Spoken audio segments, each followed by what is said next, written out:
banks are trying to tighten the screw on Videocon promoters to prevent a huge corporate account potentially turning bad. The company's stock has collapsed in the last few days and investors would be watching the next developments very closely. Ritu Singh has the details. Ritu, what steps are Videocon's lenders taking?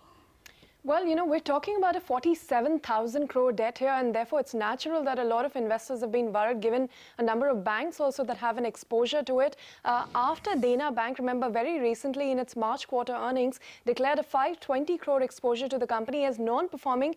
There have been widespread concerns about a default by the company, and therefore you've seen the talk tank over 40% in 1 week, in 1 week's trading session. We did speak to the bankers that have an exposure.